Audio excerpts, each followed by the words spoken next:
Prabowo sempat berikan sayur mayur ke Megawati. Warga membludak bayar pajak kendaraan di Samsat. Seorang ayah tega cabuli 2 putri kandungnya.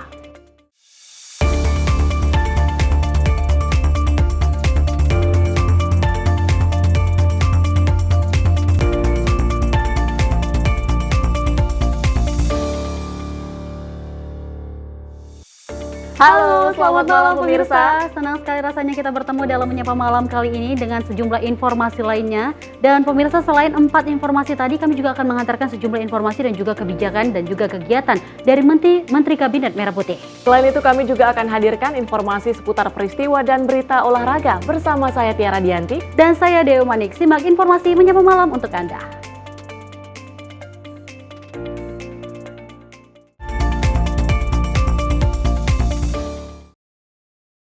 Pemirsa, kita awali informasi Menyapa Malam dari Partai Gerindra mengungkapkan alasan Presiden Prabowo Subianto menyambangi kediaman Ketua Umum PDI Perjuangan Megawati Soekarno Putri di Tengku Umar Menteng, Jakarta pada Senin malam. Sekjen Gerindra Ahmad Muzani mengatakan bahwa Presiden Prabowo menghormati Megawati sebagai sosok yang lebih senior secara usia dan pengalaman dalam pemerintahan. Sekjen Partai Gerindra Ahmad Muzani menjelaskan alasan Presiden Prabowo Subianto menyambangi kediaman Ketua Umum PDI Perjuangan Megawati Soekarno Putri di Teguh Umar Menteng, Jakarta pada Senin malam. Muzani mengatakan pertemuan antara Prabowo Mega sempat direncanakan sejak lama, namun baru bisa terrealisasikan pada 7 April lalu karena kesibukan kedua belah pihak. Oleh karena itu, Presiden Prabowo memanfaatkan momen Lebaran kali ini untuk menjalin silaturahmi dengan Megawati. Bahkan alasan Prabowo pun menyambangi kediaman Megawati karena menghormati sosok Megawati sebagai senior dan lebih dulu berpengalaman dalam pemerintahan. Memang betul bahwa pada Senin malam jam 8 sampai dengan jam 9.20 menitan Presiden Prabowo bertemu dengan Presiden Republik Indonesia yang kelima, Ibu Megawati Soekarno Putri di kediaman beliau di Jalan Tengku Umar. Pertemuan itu 4 mata dan kami mendampingi dari pertemuan tersebut. Sehingga kami tidak secara langsung mendengar apa yang dibicarakan oleh kedua pemimpin tersebut. Tetapi dari beberapa hal pembicaraan itu kami dapatkan bahwa pembicaraan itu pertama dimaksudkan untuk bersilaturahmi di momen Lebaran ini, karena kedua beliau juga lama tidak bertemu dan sudah beberapa kali direncanakan, akan tetapi pertemuan itu beberapa kali tercancel karena kesibukan dan jadwal yang padat dari kedua pemimpin tersebut. Dan baru pada momen Lebaran ini alhamdulillah Presiden Prabowo bisa bertemu dengan Presiden kelima Republik Indonesia Ibu Megawati. Pertimbangan khususnya nggak ada, karena Presiden Ibu Mega kan senior ya, usia lebih tua, Presiden lebih mendahului, jadi saya kira itu tata krama. Dari Jakarta, Farizal Davarizkiano, Simpo TV melaporkan. Sementara itu, Presiden ke-7 RI Joko Widodo merespon positif kabar pertemuan Presiden Prabowo Subianto dan Ketua Umum PDIP Megawati Soekarno Putri di Teguh Umar, Jakarta Pusat beberapa waktu lalu. Dan juga menurutnya Jokowi ini silaturahmi pada saat suasana Lebaran sangatlah baik. Presiden ke-7 RI Joko Widodo memberikan tanggapannya soal pertemuan antara Presiden Prabowo Subianto dengan Ketum PDIP Megawati Soekarno Putri. Menurut Jokowi, pertemuan kedua tokoh tersebut sangatlah baik untuk negara. Sementara itu terkait wacana pertemuan antar presiden, Jokowi menegaskan hal itu akan lebih baik dibandingkan tidak berkumpul. Hal itu disampaikan Jokowi usai menerima kunjungan Menteri ESDM Bahlil Lahadalia yang datang untuk bersilaturahmi pada momentum Lebaran 2025. Ya tadi kan saya sampaikan bahwa silaturahmi masih dalam suasana Lebaran itu antar tokoh, antar pemimpin, antar tokoh bangsa itu sangat baik. Jadi pertemuan Pak Prabowo dengan Ibu Megawati sangat baik, untuk kebaikan negara sangat baik. Ya kalau bisa berkumpul itu akan jauh lebih baik dibanding kalau tidak berkumpul. Untuk diketahui, Presiden Prabowo Subianto bertemu dengan Ketua Umum PDIP Megawati Soekarno Putri di kediamannya Megawati di Tengku Umar Menteng, Jakarta Pusat, berlangsung pada Senin malam. Momen pertemuan Presiden Prabowo dan Megawati tersebut diunggah di akun Instagram resmi milik Ketua Harian DPP Gerindra Dasko. Dasko juga menuliskan bahwa pertemuan tersebut bertujuan untuk merajut kebersamaan Indonesia. Dari Solo, Jawa Tengah, Raditya Hermansyah, Sinpo TV melaporkan.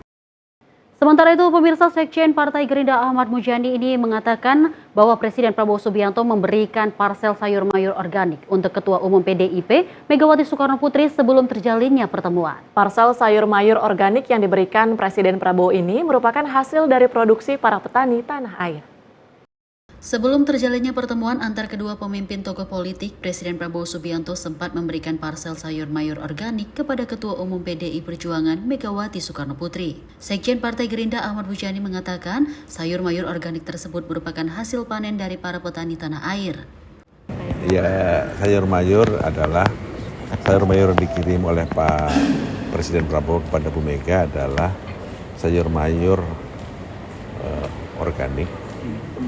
Semua buatan dan produksi para petani sayur mayur kita, sehingga barangkali itu ya sayur mayur itu barangkali itu bisa digunakan untuk menjelang Ramadan ketika itu, menjelang Idul Fitri. Sayur mayur organik itu diberikan agar dapat dihidangkan pada saat momen Lebaran Idul Fitri 2025. Dari Jakarta, Fahrijal Davariskiano, Sinpo TV melaporkan. Pemirsa, Sekjen Partai Gerindra Ahmad Muzani mengungkapkan bahwa pertemuan Presiden Prabowo Subianto dengan Ketua Umum PDI Perjuangan Megawati Soekarno Putri membahas terkait kebijakan tarif oleh Presiden Amerika Serikat Donald Trump. Dan juga Muzani menyebutkan kedua tokoh politik ini bersepakat agar produk Indonesia bisa menjadi tuan rumah di negeri sendiri. Presiden Prabowo Subianto dengan Presiden kelima sekaligus Ketua Umum PDI Perjuangan Megawati Soekarno Putri kini akhirnya bertemu setelah direncanakan sejak lama. Pertemuan tersebut berlangsung selama 1 jam lebih di kediaman Megawati Tengku Umar Menteng, Jakarta pada Senin malam lalu. Dalam pertemuan antara kedua tokoh politik ini turut membahas mengenai kebijakan tarif yang dilakukan oleh Presiden Amerika Serikat Donald Trump. Di tengah situasi kebijakan Trump, kedua pemimpin partai politik itu bersepakat bahwa sudah saatnya produk Indonesia harus menjadi tuan rumah di negeri sendiri. Tidak hanya itu saja, Ketua Umum Partai Berlambang Benteng tersebut juga membagikan pengalamannya kepada Presiden Prabowo dalam menghadapi pemulihan ekonomi nasional saat menjabat sebagai Presiden kelima. Yang kedua, Ibu Megawati Soekarno Putri lebih banyak berbicara tentang pengalaman beliau sebagai presiden ketika menghadapi situasi yang tidak gampang dalam pemulihan ekonomi nasional, karena Pak Prabowo juga bicara tentang berbagai macam problem dan tantangan global yang sekarang ini mengemuka, utamanya akibat dari kebijakan Presiden Donald Trump berkaitan dengan pengenaan tarif yang digunakan untuk produk-produk Indonesia terhadap ekspor di Amerika dan banyak negara-negara yang juga terkena. Ibu Mega menyampaikan pengalamannya melakukan pemulihan ekonomi nasional yang ketika itu juga tidak gampang, dan Pak Prabowo sangat memperhatikan berbagai pandangan pengalaman yang pernah dilakukan oleh Ibu Mega dalam melakukan pemulihan ekonomi nasional. Yang ketiganya juga sepakat bahwa ini harus dijadikan momentum untuk melakukan kebangkitan bagi produk-produk Indonesia. Karena menggunakan produk impor itu juga barangkali juga akan makin mahal, maka hanya produk-produk tertentu saja yang mungkin akan terus dilakukan impor. Inilah waktunya produk Indonesia menjadi tuan rumah di negeri Indonesia, maka cintailah produk-produk Indonesia. Itulah beberapa hal yang dibicarakan oleh kedua pemimpin di dalam pertemuan hampir 1,5 jam yang saya dapatkan dari penjelasan Pak Prabowo kepada kami. Dari Jakarta, Fahrijal Davariskiano, Sinpo TV melaporkan. Kita lanjut informasi, pemirsa. Sekjen Partai Gerindra Ahmad Muzani mengatakan Ketua Umum PDI Perjuangan Megawati Soekarno Putri menitipkan pesan kepada Presiden Prabowo Subianto agar bisa menjalankan kepemimpinannya dengan efektif. Dirinya menyebut PDIP terbuka untuk bekerja sama dengan pemerintahan Prabowo Subianto meski oposisi. Presiden kelima sekaligus Ketua Umum PDI Perjuangan Megawati Soekarno Putri menitipkan pesan kepada Presiden Prabowo agar dapat menjalankan kepemimpinannya dengan efektif. Sekjen Partai Gerindra Ahmad Muzani mengatakan bahwa PDI Perjuangan akan terbuka untuk bekerja sama dengan pemerintahan Prabowo jika dianggap perlu untuk memperkuat pemerintahan. Namun meski bekerja sama di pemerintahan, Muzani menegaskan bahwa posisi PDI Perjuangan tetap berada di luar koalisi Indonesia Maju. Ibu Mega mengharapkan agar masa kepresidenan Pak Prabowo yang telah dilantik pada tanggal 20 Oktober 2020 bisa efektif untuk kebaikan dan kesejahteraan rakyat. Karena itu jika dianggap perlu silahkan menggunakan PDI sebagai instrumen yang juga bisa digunakan untuk memperkuat pemerintahan, tetapi tidak dalam posisi dalam koalisi. Ya kira-kira seperti itu, pokoknya begitu, itu yang di sini. Jadi pada prinsipnya Ibu Mega tetap berharap agar masa kepemimpinan Pak Prabowo bisa efektif sebagai kepala pemerintahan dan kepala negara menggunakan kekuatannya untuk kepentingan rakyat dan bangsa. Megawati berharap Presiden Prabowo sebagai pemimpin negara harus menggunakan jabatannya untuk kepentingan kesejahteraan rakyat dan bangsa. Dari Jakarta, Fahri Jalda Fariskiano, Sinpo TV melaporkan. Kita beralih ke agenda Wakil Presiden, di mana Wakil Presiden Gibran Rakabuming Raka berkunjung ke permukiman warga di Kampung Tapos Ujung Wilayah RW 2 Depok dan Petojo Utara 1 Jakarta pada Senin 7 April 2025. Dalam kesempatan itu, Wapres diantaranya membawakan 100 paket bantuan di masing-masing lokasi berisi beras, minyak goreng, serta gula pasir yang diserahkan langsung kepada warga. Hari terakhir masa cuti bersama dalam rangka perayaan Idul Fitri 2025, Wakil Presiden Gibran Rakabuming Raka berkunjung ke permukiman warga di Kampung Tapos Ujung Wilayah RW 2 Depok dan Petojo Utara 1 Jakarta pada Senin 7 April 2025. Wapres menyapa masyarakat yang sangat antusias menyambut kedatangannya. Dalam kesempatan itu, Wapres diantaranya membawa 100 paket bantuan di masing-masing lokasi, berisikan beras, minyak goreng, serta gula pasir yang diserahkan langsung kepada warga. Wapres juga membagikan 300 paket buku tulis kepada anak-anak dan berbaur bersama warga. Wapres berharap pemerintah dapat terus menjangkau dan melayani masyarakat hingga ke lapisan terbawah. Tim redaksi Sinpo TV melaporkan. Pemirsa, Sri Mulyani memastikan defisit APBN Indonesia tahun ini tidak akan jebol dan menargetkan defisit 2025 tetap di 2,5% PDB. Sri Mulyani juga mengkritik kebijakan tarif Presiden Amerika Serikat Donald Trump yang dianggapnya tidak berdasar ekonomi dan lebih berfokus pada kepentingan politik. Dalam kegiatan sarasehan ekonomi bersama Presiden Republik Indonesia yang diadakan di Menara Mandiri, Jakarta pada Selasa 8 April 2025, Menteri Keuangan Sri Mulyani Indrawati memberikan jaminan bahwa defisit anggaran pendapatan dan belanja negara atau APBN Indonesia tahun ini tidak akan melebihi batas dan menghimbau masyarakat termasuk pelaku pasar untuk tidak merasa cemas. Sri Mulyani juga menyampaikan bahwa target defisit APBN 2025 akan tetap berada di sekitar 2,5% terhadap produk domestik bruto atau PDB yang setara dengan 616,2 triliun rupiah. Ia meyakini bahwa defisit tersebut dapat terkendali dengan belanja negara yang sesuai dengan target sebesar 3.621,3 triliun dan pendapatan negara diperkirakan mencapai 3.005,1 triliun. Jadi jangan khawatir tidak jebol APBN-nya. Program-program Bapak Presiden ada di dalam ruang APBN yang ada. Pembangunan desa termasuk koperasi desa itu juga nanti akan menggunakan dana desa. Dan Danantara yang diestablis termasuk penggunaan dividen itu sudah kita perhitungkan. Di samping itu, Sri Mulyani turut memberikan tanggapan mengenai kebijakan Presiden Amerika Serikat Donald Trump yang menerapkan tarif baru terhadap puluhan negara termasuk Indonesia. Menurutnya, kebijakan tersebut tidak didasari oleh pertimbangan ekonomi yang kuat.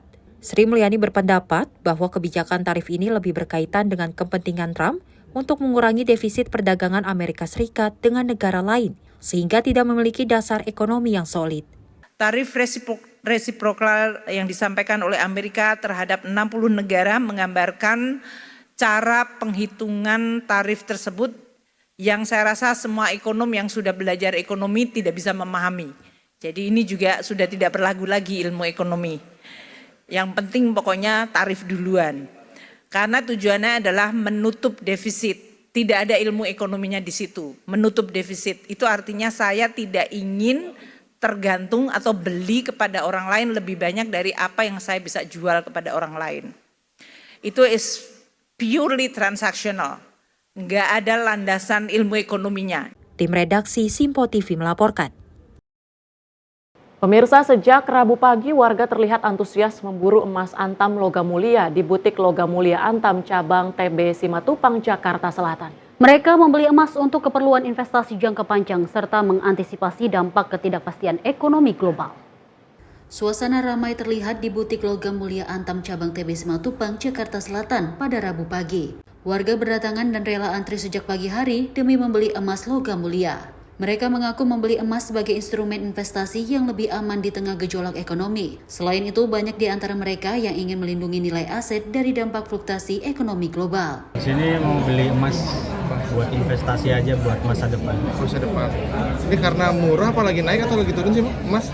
Lagi kemarin pas beli pas murah sih, lagi turun. Ini saat ini harga emas berapa, Mas, yang Mas akan mau beli?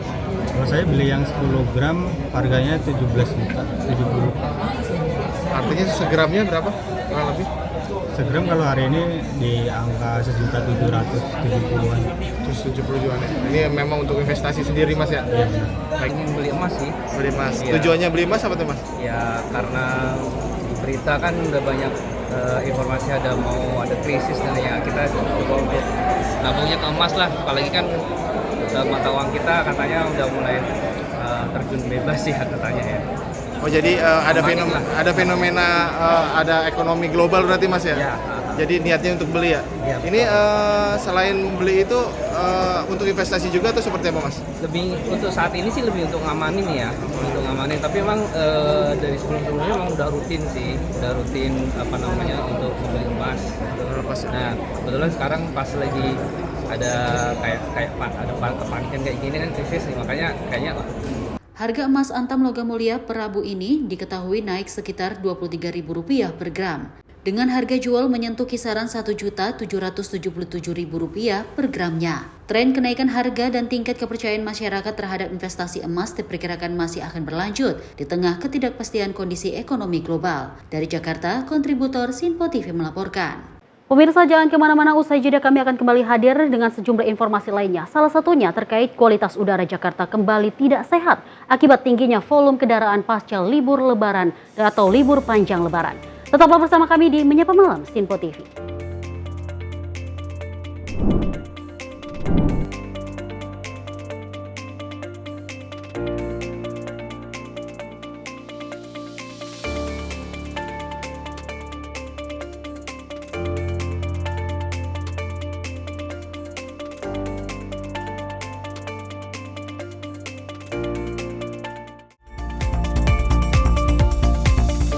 Pemirsa, Simpo TV kembali hadir menemani Anda dengan berbagai informasi yang telah kami rangkum dalam sepekan. Sajian lengkap informasi sepekan kami hadirkan untuk Anda. Badan Legislasi DPR menemui masa unjuk rasa di depan gedung DPR RI Senayan, Jakarta. Menemani akhir pekan Anda bersama keluarga dengan rangkuman berita menyeluruh dalam Simpo Sepekan setiap minggu pukul 6 pagi hanya di Simpo TV. Halo, selamat malam pemirsa. Senang sekali rasanya kami mengisi ruang informasi Anda. Akhiri aktivitas Anda dengan rangkuman perkembangan peristiwa yang terjadi sepanjang hari. Sebelumnya kita saksikan ada sekitar 3.000 tamu undangan, sementara di Ibu Kota Nusantara ini ada sekitar 2.000 tamu undangan. Rangkaian informasi nasional dan mancanegara dirangkum sebagai penutup hari dalam Menyapa Malam.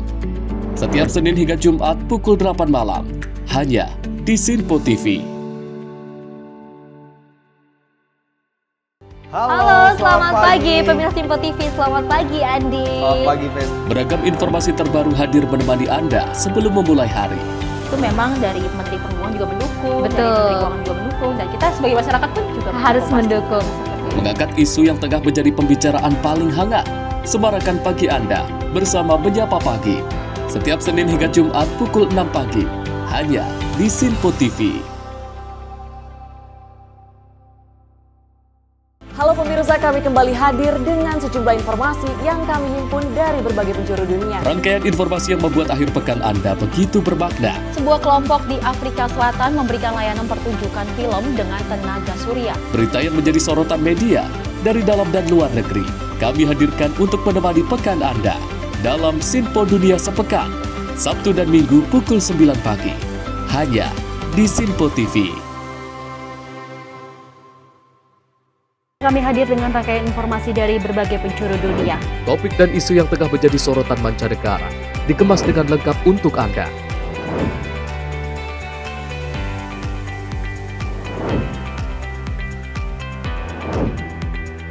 Peristiwa penting yang terjadi dari berbagai belahan dunia ini hadir dalam Sinpo Dunia setiap Senin hingga Jumat pukul 7:30 malam hanya di Sinpo TV.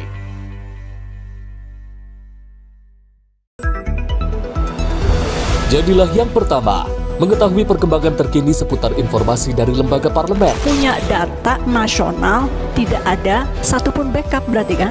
Tiba-tiba ada putusan yang nggak masuk akal dan seperti ini gitu. Kita biarkan rekomendasi kepada KPK, periksa! Kami hadirkan informasi paling akurat untuk mengawal setiap informasi dalam rapat komisi dan paripurna. Tentunya bersama saya Andi Rezaldi yang telah kami rangkum dalam program Sinpo Parlemen. Saya Arif Rifan. Saksikan Sinpo Parlemen setiap Sabtu pukul 6 pagi hanya di Sinpo TV.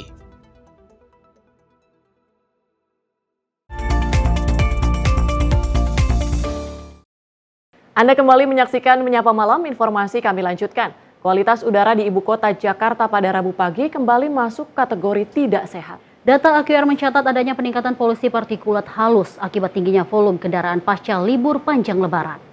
Setelah libur panjang Idul Fitri, kualitas udara di Jakarta kembali memburuk. Pada Rabu pagi, data indeks kualitas udara menunjukkan kandungan partikel halus PM2,5 di angka 58 mikrogram per meter kubik. Angka tersebut memasukkan Jakarta ke dalam kategori udara tidak sehat untuk kelompok sensitif. Dari data yang sama, Jakarta juga menembus posisi 8 besar kota dengan kualitas udara terburuk di dunia hari ini. Penyebab utama memburuknya udara diperkirakan akibat tingginya polusi kendaraan yang kembali memadati ibu kota setelah liburan. Dari Jakarta, kontributor Sinpo TV melaporkan. Pemirsa, setelah sempat terhenti selama 3 bulan, operasional moda transportasi massal bis Kita Transpakuan resmi beroperasi kembali pada Selasa siang. Pengoperasian bis Kita untuk pelayanan koridor 1 dan 2 di halte Cidanggiang, Kota Bogor disaksikan langsung oleh Wali Kota Bogor, Dedi Rahid. Wali Kota Bogor Dedi Raci melakukan pengecekan langsung hari pertama kembalinya beroperasi bis Kita Transpakuan di koridor 1 dan koridor 2 di halte Cidanggiang, Tegalega, Kecamatan Bogor Tengah, Kota Bogor. Tidak hanya meninjau fasilitas halte, dalam kunjungannya itu Dedi juga menjajal langsung layanan bis Kita Transpakuan dengan menaiki salah satu armada menuju kawasan alun-alun Kota Bogor. Beroperasinya kembali layanan bis Kita Transpakuan setelah Kementerian Perhubungan melalui Badan Pengelola Transportasi Jabodetabek atau BPTJ menghentikan operasionalnya pada sejak awal Januari 2025. Bogor mengimplementasikan konsep besar ya, uang rakyat kembali ke rakyat. Uang yang kita peroleh dari pajak, retribusi dan lain sebagainya kita kembalikan dalam konteks pelayanan kepada masyarakat berupa transportasi massal yang harganya atau tarifnya kita subsidi. Ya. Jadi insya Allah ini bisa membuat masyarakat lebih mudah untuk bermobilitas, lebih murah dan ada kepastian waktu. Jadi wujud dari komitmen kita bersama untuk bagaimana kembali membuat sistem transportasi perkotaan Kota Bogor ini berubah ke depan. Ya, kita mulai lagi satu moda transportasi massal yang bagus, yang tepat waktu, yang murah, yang pasti lebih efisien dan lebih bermanfaat. Pengoperasional bis Kita Transpakuan untuk koridor 1 dan 2 rencananya tersedia 17 unit kendaraan dan 2 unit kendaraan cadangan yang telah dicek serta dipersiapkan dengan peliharaan yang baik. Pengoperasian kembali bis Kita Transpakuan, kata Dedi, adalah bentuk nyata komitmen pemerintah Kota Bogor dalam memberikan pelayanan publik tergolong vital karena banyak digunakan pelajar, mahasiswa hingga pekerja. Dari Kota Bogor, tim kontributor melaporkan. Pemirsa, pasca libur panjang Hari Raya Idul Fitri, kantor pelayanan Samsat Kota Bekasi, Jawa Barat mengalami peningkatan pesat. Bahkan karena sudah membludaknya masyarakat yang ingin bayar pajak, petugas terpaksa menutup gerbang dan menyarankan warga untuk kembali esok hari untuk datang membayar pajak. Beginilah kondisi antrian panjang warga dan kendaraan yang hendak membayar pajak di kantor Samsat Kota Bekasi, Jawa Barat. Bahkan petugas terpaksa menutup gerbang menuju gedung Samsat lantaran kondisi di dalam gedung sudah membludak oleh masyarakat. Selain itu, demi memberikan pelayanan kepada masyarakat yang telah lama menunggu antrian di tengah terik panasnya matahari, petugas pun membagikan air mineral serta susu kepada warga yang membawa anaknya. Kepala Pusat Pengelolaan Pendapatan Wilayah Kota Bekasi menjelaskan, untuk data diperkirakan mencapai lebih dari 6.000 orang yang datang untuk membayar pajak. Bahkan karena banyaknya warga yang membayar pajak, antrian kendaraan menyebabkan kemacetan hingga 2 km di sepanjang Jalan Insinyur Haji Juanda atau menuju Gedung Samsat. Udah antri kurang lebih, kalau saya kan tadi datang jam 10 ya, ke setengah 10, berarti sejam. Sejam, tapi tadi sempat masuknya sulit nggak sih? Banget, sulit banget aksesnya. Karena apa, Bu? Mungkin karena satu, macet juga ya.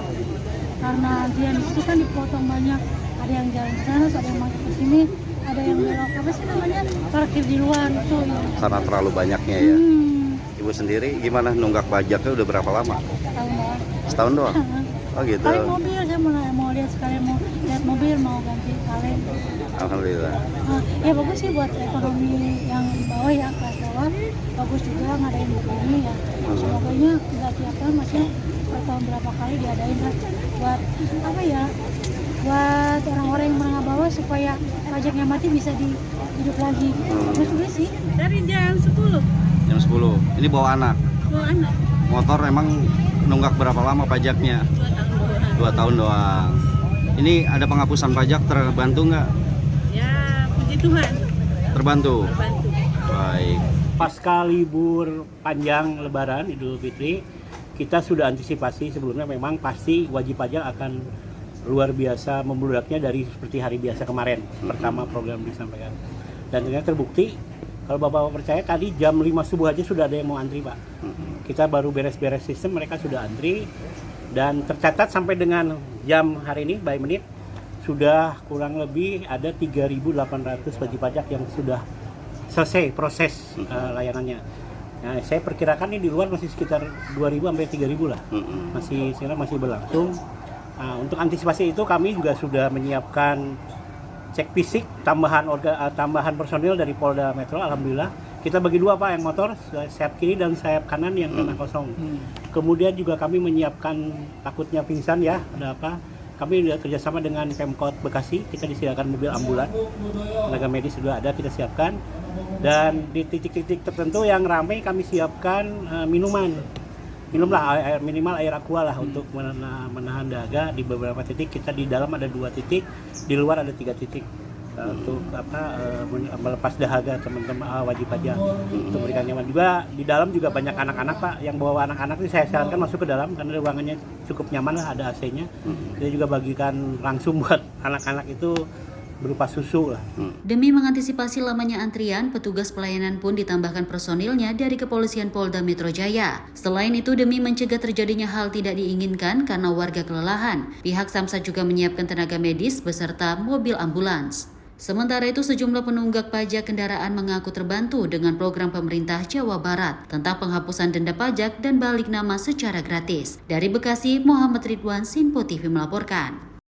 Sementara itu, pemirsa, prajurit TNI yang melanggar hukum dipastikan akan diproses sesuai aturan dan hukuman yang berlaku. Kapuspen TNI Brigjen TNI Kristomei Sianturi menyatakan tak ada tempat bagi pelaku pelanggaran di tubuh TNI.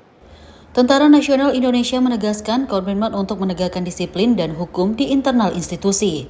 Kasubpen TNI Brigjen TNI Kristomei Sianturi menyampaikan bahwa TNI telah memiliki pedoman yang jelas seperti Sabta Marga, Sumpah Prajurit, dan 8 wajib TNI yang wajib dipegang teguh oleh setiap anggota. Kristomei menyebut jika terdapat prajurit yang melanggar aturan atau terlibat dalam tindakan yang menyimpang, TNI akan menjatuhkan hukuman sesuai dengan undang-undang yang berlaku. Kristomei juga menyampaikan penegakan disiplin menjadi bentuk tegas TNI dalam menjaga citra institusi serta memberikan kepercayaan publik terhadap aparat negara. Ya, kalau dari jajaran TNI kan yang jelas kami sudah punya pedoman, ya, pertama Sabta Marga, Sumpah Prajurit, 8 wajib TNI. Apabila ada personil TNI yang bertindak di luar apa yang digariskan, nah, kitab undang-undang hukum pidana militer yang ada, ya kita hukum. Seperti pernyataan Panglima TNI bahwa prajurit yang bersalah, apabila betul-betul bersalah, ya kita hukum sesuai dengan apa kesalahannya, sesuai undang-undang dan peraturan yang berlaku. Kalau perlu sampai pecat, hukum seberat-beratnya. Nah, gitu. Jadi tidak ada ngapain kita melindungi prajurit-prajurit kita yang tidak benar tadi melakukan kegiatan-kegiatan ilegal, sementara yang pengen jadi prajurit TNI pun banyak hari ini. Lebih lanjut, Christomey juga menegaskan bahwa tidak ada toleransi bagi prajurit yang melakukan pelanggaran termasuk hukuman berat seperti pemecatan. Dari Jakarta, Jihan Nabila Ronabayu, Sinpo TV melaporkan. Kita beralih ke informasi lain, dukungan lain juga diperlihatkan dalam upaya membangun sekolah rakyat. Nantinya ratusan kepala daerah dari tingkat bupati hingga gubernur akan menandatangani nota kesepahaman untuk mempercepat proses selesainya program ini. Adapun memang nantinya penandatanganan ini bakal dilakukan di depan Presiden Prabowo Subianto dalam waktu dekat. Menteri Sosial membeberkan kelangsungan program sekolah rakyat milik Presiden Prabowo Subianto mendapat suntikan bantuan dari para kepala daerah, di mana 200 kepala daerah dari tingkat bupati, wali kota, hingga gubernur akan menandatangani nota kesepahaman di depan Presiden. Adapun isi dari nota kesepahaman ini seperti pengusulan aset bangunan hingga tanah yang nantinya akan diperuntukkan bagi berdirinya sekolah rakyat. Rencana ini diproyeksikan akan dilakukan sekitar akhir bulan atau awal bulan depan. Untuk kebutuhan berdirinya sekolah rakyat ini, Gus Ipul memberi gambaran batas waktu terakhir berlangsung hingga bulan Mei mendatang. Yang sudah proses kan sudah tak sampaikan itu yang 53 itu ya. Di macam-macam ya, saya lupa semua, tapi saya nggak ingat semuanya. Tapi kira-kira ya ada Jakarta, ada Bekasi, ada Temanggung, ada Magelang, ya kan, ada beberapa di Jawa Timur, ya, ada beberapa di Jawa Barat, termasuk di Bandung ya, kemudian di Cibinong, ada juga di Kalimantan, ada di Aceh, ada di Papua. Nah, jadi secara umum itu hampir merata, tapi terbesar memang di Jawa. Ya targetnya Presiden itu setiap kabupaten kota satu minimal sekolah rakyat. Nah itu sedang dalam proses ya. Jadi memang kalau ASN atau P3K itu rata-rata sudah bertugas ya di daerah. Nah umumnya juga daerah itu kekurangan guru. Jadi tentu prioritas kami adalah tidak mengganggu guru-guru yang sudah bertugas di kabupaten kota. Respon positif dari para kepala daerah ini dapat menjadi dorongan bagi pemerintah dalam membangun sekolah rakyat setiap tahunnya. Dari Jakarta, Max, juru kamera Mutia Agiani, Tim Liputan Sinpo TV. Pemirsa, para aparatur sipil negara mulai kembali bekerja pada Selasa 8 April 2025. Kemenpan RB ini memperingatkan bagi ASN yang tidak masuk kerja alias bolos tanpa keterangan akan dikenakan sanksi. Selain itu, Menteri Pan RB menyampaikan kebijakan flexible working arrangement bagi ASN. Menpan RB Rini Widianti ini mengatakan kebijakan itu diharapkan dapat mengurai kepadatan arus balik Lebaran 2025. Selain itu, kebijakan ini juga tetap menjaga produktivitas pemerintahan dan kualitas pelayanan publik secara optimal. Pada intinya, skema FWA ini diatur sesuai karakteristik tugas masing-masing instansi dengan mempertimbangkan akuntabilitas, keterukuran kinerja, serta tidak mengganggu layanan publik kepada masyarakat. Rini mengatakan bahwa libur Lebaran disertai cuti bersama bagi ASN sudah cukup panjang. Oleh karenanya, ASN dapat kembali bekerja dan langsung memberikan pelayanan bagi masyarakat. Setelah libur Lebaran ya, kemarin kita sudah cukup lama untuk para ASN selamat kembali ke kantor. Yang WFA agak berhati-hati di jalan dan tetap bekerja meskipun di tempat manapun. Dan untuk ASN yang saat ini sudah masuk kantor, ayo kita mulai dengan semangat baru. Kita memulai untuk melahirkan lagi ide-ide baru, inovasi-inovasi baru. Selamat bekerja kembali.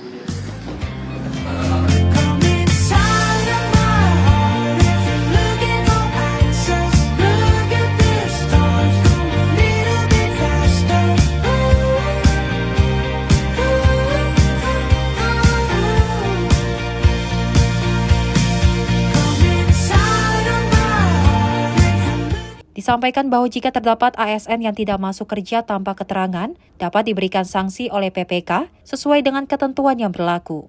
Lebih lanjut, Rini juga mengucapkan terima kasih kepada ASN yang tetap menjalankan tugas selama Hari Raya Idul Fitri 1446 Hijriah.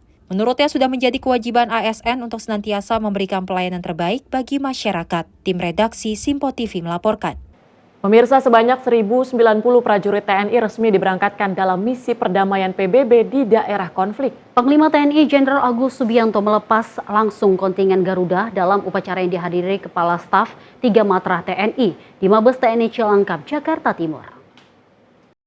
Dalam sambutannya, Panglima TNI Jenderal Agus Subianto menyatakan kebanggaannya terhadap para prajurit yang akan mengemban tugas mulia di misi UNIFIL. Agus menyampaikan bahwa keterlibatan TNI dalam operasi perdamaian dunia tidak hanya menunjukkan kemampuan militer Indonesia, namun juga menjadi sarana diplomasi dan misi kemanusiaan yang mengharumkan nama bangsa di kancah internasional. Agus menegaskan keistimewaan TNI adalah disiplin, dedikasi penuh, dan profesionalisme yang telah diakui oleh komunitas internasional. Menurutnya, misi UNIFIL bukan sekadar penugasan militer, tetapi juga merupakan wujud nyata hingga peran aktif Indonesia dalam membangun dunia yang lebih aman dan damai. Misi PBB di Libanon adalah salah satu misi perdamaian terlama yang sudah dimulai sejak bulan Maret tahun 1978. Misi ini telah menjadi saksi kiprah beragam kontingen dari berbagai negara dengan prestasi dan pencapaian keberhasilan. Pelibatan Indonesia dalam misi UNIFIL dimulai dengan pengiriman kontingen Garuda kedua 3 di Libanon tahun 2006 dan sejak saat itu kontingen Garuda TNI telah membangun tradisi sebagai kontingen pasukan perdamaian berprestasi di misi UNIFIL. Oleh sebab itu, hari ini saya dengan penuh kebanggaan akan melepas 1.090 prajurit TNI terpilih untuk bergabung dalam Satgas TNI kontingen Garuda yang akan bertugas dalam misi UNIFIL di Libanon. Para prajurit kontingen Garuda UNIFIL yang saya banggakan, kepercayaan yang diberikan oleh PBB kepada Indonesia untuk secara berkelanjutan mengirimkan Satgas dalam operasi perdamaian dunia adalah bukti pengakuan dunia terhadap profesionalisme, disiplin, dan dedikasi prajurit TNI. Keterlibatan TNI dalam operasi perdamaian dunia yang diselenggarakan oleh PBB bukan semata hanya sebagai sebuah misi militer, tetapi juga merupakan sebuah misi kemanusiaan, misi budaya, dan diplomasi bangsa di tingkat global. Panglima TNI berharap para prajurit kontingen Garuda tetap menjaga nama baik bangsa, menjunjung tinggi budaya Indonesia, serta menjadi duta damai di tengah konflik. Dari Jakarta, Jihan Nabila Ronabayu, Sinpo TV melaporkan. Pemirsa, usai jeda kami akan hadirkan sejumlah informasi di antaranya terekam CCTV seorang pria dianiaya hingga tangan putus. Selengkapnya usai jeda, tetaplah bersama kami di Sinpo TV.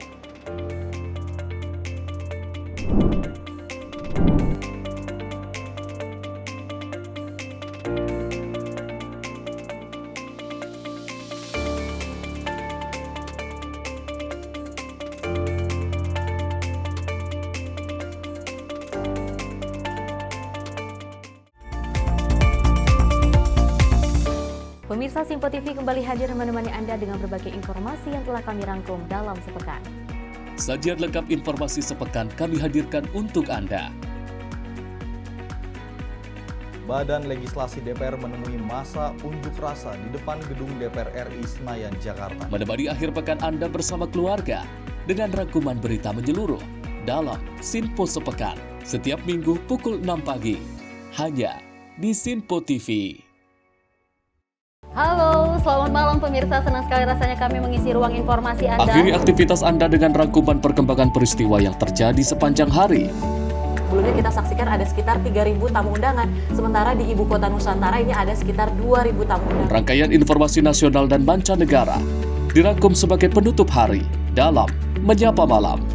Setiap Senin hingga Jumat pukul 8 malam, hanya di Sinpo TV.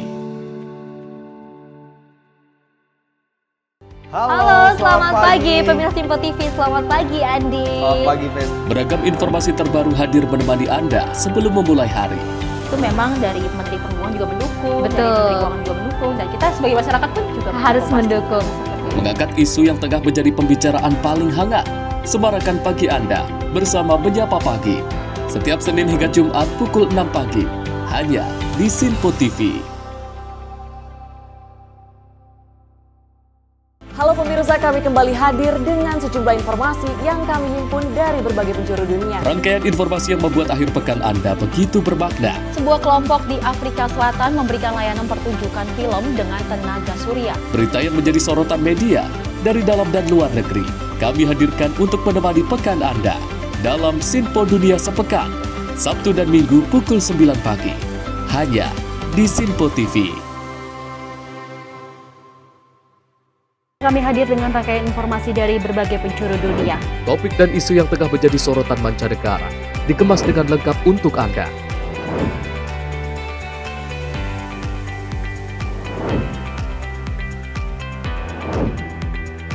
Peristiwa penting yang terjadi dari berbagai belahan dunia ini hadir dalam Sinpo Dunia setiap Senin hingga Jumat pukul 7:30 malam hanya di Sinpo TV.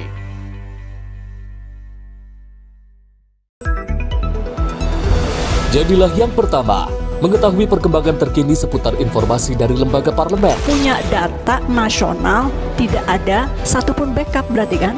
Tiba-tiba ada putusan yang nggak masuk akal dan seperti ini gitu. Kita biarkan rekomendasi kepada KPK, periksa!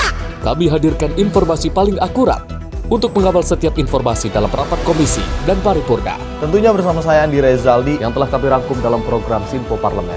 Saya Arif Rifani. Saksikan Sinpo Parlemen setiap Sabtu pukul 6 pagi hanya di Sinpo TV.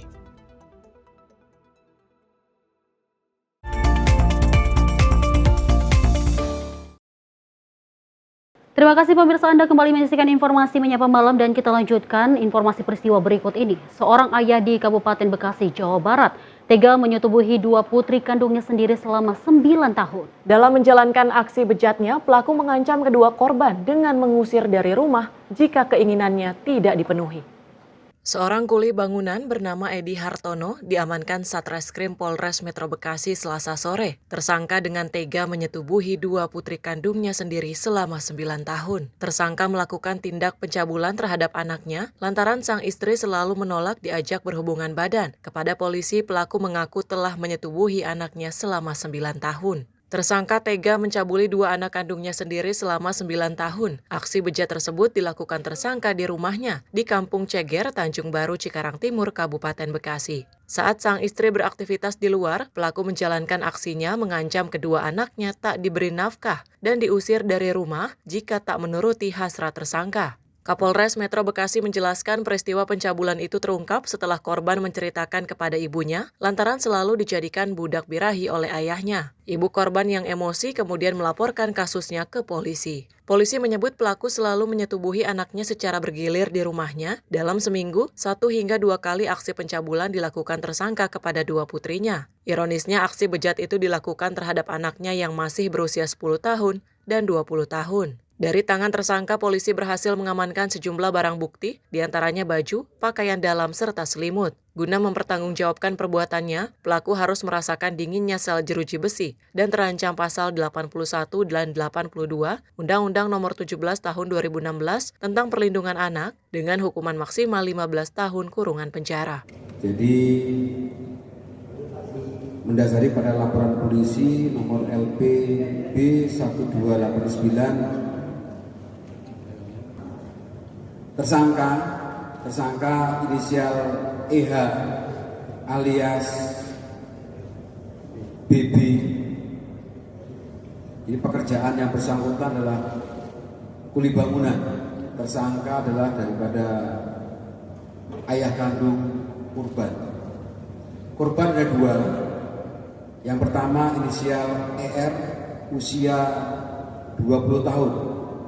Yang bersangkutan menjadi korban persetubuhan atau pencabulan sejak tahun 2016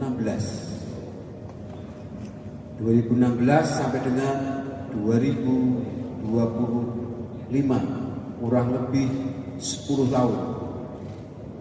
Korban yang kedua adalah adik daripada korban yang pertama, usia 13 tahun, korban inisial SNH. Korban dijabuli sejak tahun 2023, berarti sejak usia 10 tahun. Waktu dari kejadian terakhir 28 Maret 2025. Tempat kejadian Jalan Rengas, Bandung, Gang Putri, Indo, Kampung Geger, RT 02, RW 02, Pasir Baru, Kecamatan Cikarang Timur, Kabupaten Bekasi. Barang bukti, baju warna ungu polos, 2 celana panjang warna orange polos, celana dalam warna ungu polos, dan BH pink polos milik korban. Dari Bekasi, Muhammad Ridwan, Sinpo TV melaporkan. Pemirsa, aksi pencurian kendaraan bermotor di kantor Kelurahan Jembatan Besi Tambora, Jakarta Barat terekam jelas kamera pengawas atau CCTV. Pelaku yang berjumlah 2 orang ini membawa kabur sepeda motor milik petugas PPSU yang diparkir di pelataran kantor kelurahan setempat. Inilah rekaman kamera pengawas atau CCTV saat komplotan pelaku curanmor melancarkan aksinya di sebuah kantor Kelurahan Jembatan Besi, Tambora, Jakarta Barat, Minggu dini hari menjelang pagi. Menurut keterangan salah satu warga saat ditemui di lokasi hari ini, pelaku diketahui berjumlah 2 orang. Dengan berbagi tugas, satu pelaku menunggu di luar dan memantau situasi. Sedangkan satu pelaku lainnya masuk ke halaman kantor untuk melancarkan aksinya. Melihat situasi kantor kelurahan sepi tidak ada aktivitas, membuat pelaku dengan nekat masuk ke dalam dan menjebol kendaraan korban menggunakan kunci letter T. Kurang dari 2 menit, sepeda motor milik petugas PPSU Kelurahan Jembatan Besi yang tengah berada di dalam ruangan berhasil dijebol dan dibawa kabur oleh para pelaku. Ya benar, bahwa di sini kejadiannya itu malingnya itu punya PPSU. Nah, terus PPSU itu lagi parkir, tiba-tiba dibobol. Nah, kejadiannya tuh jam 5 subuh. Terus pelakunya 2 orang. Habis itu dibobol pakai kunci T. Ya, 1 orang. Nah, malingnya ada 1. Yang salahnya di luar ya? Iya, yang itu nungguin di luar. Yang 1 gituin motor. Tapi udah melaporkan ke pihak kepolisian, Bang? Sudah. Pasca kejadian ini, korban langsung melaporkan kasus pencurian tersebut ke pihak yang berwajib. Kasusnya kini tengah ditangani unit Reskrim Polsek Tambora, Jakarta Barat. Dari Jakarta, tim kontributor Sinpo TV melaporkan. Pemirsa, sebuah kecelakaan tragis terjadi di pelintasan tanpa palang pintu di wilayah Kelurahan Tenggulunan, Kecamatan Kedomas, Gresik pada Selasa malam 8 April 2025. Kejadian ini melibatkan sebuah kereta api dan truk trailer bermuatan kayu yang mengakibatkan 2 korban dari insiden tersebut. Insiden ini terjadi di pelintasan JPL 11 km 7+600 dan melibatkan sebuah kereta api dengan truk trailer bermuatan kayu milik PT Jatisari yang saat itu tengah menuju arah Kepatihan Menganti. Menurut keterangan kepolisian, pelintasan tersebut tidak memiliki penjagaan resmi, sehingga sopir truk diduga tidak mendengar suara klakson kereta api yang mendekat dan tetap melaju hingga akhirnya tertabrak. Dampak mengerikan kecelakaan ini terekam dalam video dan foto warga yang kemudian beredar di media sosial. Dalam rekaman tersebut, terlihat kayu-kayu menancap di bagian depan lokomotif akibat hantaman dari muatan kayu. Akibat benturan keras itu, asisten masinis KA dilaporkan meninggal dunia. Sementara masinis mengalami luka berat dan kini tengah menjalani perawatan intensif di Rumah Sakit Semen Gresik. Dari Gresik, Adelia Saptiarina, Sinpo TV melaporkan. Pemirsa, sebuah mobil BMW terjun dari ketinggian sekitar 10 meter di ruas tol KLBM kilometer 27, Jalan Dr. Wahidin, Kebomas, Gresik pada Sabtu malam 5 April 2025. Kecelakaan tunggal ini terjadi pukul 21.45 waktu Indonesia Barat dan diduga akibat pengemudi mengikuti arahan dari aplikasi Google Maps hingga masuk ke jalan tol yang belum tersambung. Saat kejadian, mobil tersebut dikemudikan oleh MRH 61 tahun warga Sememi dan berpenumpang ESW 47 tahun warga Wiyung. Keduanya selamat dan hanya mengalami luka ringan. Mereka sempat dirawat di RSUD Ibnu Sina Gresik pasca insiden. Ibda Andreas Dwi Anggoro, Kanit Kamsel Satlantas Polres Gresik, menjelaskan bahwa berdasarkan rekaman CCTV, mobil BMW datang dari arah selatan tol KLBM dan bermaksud keluar di eksit tol Bundar. Namun, kendaraan justru masuk ke jalur tol yang belum selesai dibangun, diduga karena mengikuti panduan aplikasi navigasi yang belum memperbarui kondisi jalan. Ruas tol tersebut sebenarnya sudah ditutup dengan water barrier beton dan sudah ada penerangan. Namun, masih ada celah kecil untuk kendaraan perawatan. Celah itulah yang dilalui mobil hingga akhirnya terjun dari ketinggian sekitar 10 meter. Akibat kecelakaan tersebut, MRH dan ESW mengalami luka ringan dan sempat menjalani perawatan di RSUD Ibnu Sina Gresik. Dari Gresik, Adelia Saptiarina, Sinpo TV melaporkan. Pemirsa, kita lanjut informasi peristiwa berikut ini. Kebakaran melanda sebuah gudang penyimpanan barang-barang jadul di Dusun Sumber Jeruk, Desa Taman Agung, Kecamatan Kluring, Banyuwangi pada Selasa 8 April 2025 pukul 14.00 waktu Indonesia Barat. Gudang milik pasangan suami istri Slamet Riyadi dan Anita itu hangus dilalap api saat keduanya sedang tidak berada di rumah. Kebakaran tersebut menghanguskan seluruh isi gudang yang dipenuhi barang-barang lama yang bernilai dan penuh kenangan. Warga yang melihat kobaran api berusaha memadamkannya dengan alat seadanya, memanfaatkan air dari sumur dan aliran sungai kecil di sekitar lokasi. Tak lama kemudian, 2 unit mobil pemadam kebakaran dikerahkan untuk mengatasi api dan melakukan pendinginan agar tidak muncul lagi titik api. Koordinator Damkarmat Sektor Genteng, Sutikno, menyatakan bahwa api berhasil dipadamkan sepenuhnya. Tidak ada korban jiwa dalam peristiwa ini, namun kerugian ditaksir mencapai 8 juta ribu rupiah. Hingga kini, penyebab kebakaran belum diketahui dan masih dalam penyelidikan pihak kepolisian. Dari Jakarta, Adelia Saptiarina, Sinpo TV melaporkan. Pemirsa, sebuah kebakaran hebat melanda kawasan permukiman warga di Kelurahan Singkep, Kecamatan Senayang, Kabupaten Lingga, Kepulauan Riau pada Selasa 8 Maret 2025. 6 rumah dilaporkan hangus terbakar dalam insiden ini yang terjadi tak jauh dari pos Angkatan Laut Senayang tersebut. Kobaran api dengan cepat membesar karena sebagian besar rumah di lokasi kejadian terbuat dari material kayu, sehingga menyulitkan proses pemadaman. Warga sekitar bersama petugas berusaha memadamkan api secara manual dengan bantuan mesin robin. Upaya tersebut membuahkan hasil setelah beberapa waktu. Kemudian api berhasil dikendalikan. Meski 6 rumah terdampak dan ludes dilalap api, tidak ada korban jiwa dalam insiden tersebut. Sementara itu, penyebab pasti kebakaran masih dalam penyelidikan oleh pihak berwenang dan total kerugian masih dalam proses perhitungan. Pihak Badan Penanggulangan Bencana Daerah Kabupaten Lingga bersama instansi terkait masih terus melakukan pendataan dan pendalaman di lapangan untuk mengungkap penyebab serta dampak keseluruhan dari peristiwa ini. Dari Jakarta, Adelia Saptiarina, Sinpo TV melaporkan. Pemirsa, seorang pria terekam CCTV dianiaya menggunakan parang oleh 3 pemuda yang diduga dalam keadaan mabuk hingga tangannya putus. 3 orang pelaku kini berhasil diamankan aparat kepolisian. Inilah rekaman CCTV di mana terlihat 3 orang pemuda sedang menganiaya seorang pria di lobi hotel di Kota Jayapura. Dalam rekaman tersebut terlihat ketiga pemuda menganiaya korban hingga tangannya putus akibat dipotong oleh pelaku menggunakan parang. Tim Opsnal Polsek Abepura yang menerima laporan langsung melakukan penangkapan terhadap 3 orang pelaku, yaitu IB alias Nakamichi, RB alias Cilang, dan IB alias Isra. Kejadian sendiri bermula ketika pegawai hotel di lokasi tersebut cekcok dengan seorang pelaku. Tak terima ditegur, kemudian para pelaku menyerang karyawan hotel tersebut. Tak berselang lama, rekan karyawan hotel datang dan menegur para pelaku. Namun karena dalam kondisi mabuk, kemudian aksi saling serang terjadi. Kapolresta Jayapura Kota Kombes Pol Victor Makbon berdasarkan hasil pemeriksaan kepada 3 orang pelaku, kini ketiganya sudah ditetapkan sebagai tersangka atas kasus kekerasan yang mengakibatkan korban mengalami luka parah. Ketiga tersangka dijerat pasal 170 ayat 2 KUHP tentang tindak pidana kekerasan bersama-sama di muka umum yang mengakibatkan luka berat, terancam hukuman hingga 9 tahun penjara. Dari Jayapura, Papua, Rifan Donai, Sinpo TV melaporkan. Pemirsa, informasi tadi sekaligus menutup jumpa kita di Menyapa Malam kali ini. Saya Tiara Dianti, mewakili seluruh kerabat kerja yang bertugas, pamit undur diri. Terima kasih dan sampai jumpa.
Sinpo TV, News, Sport, Entertainment.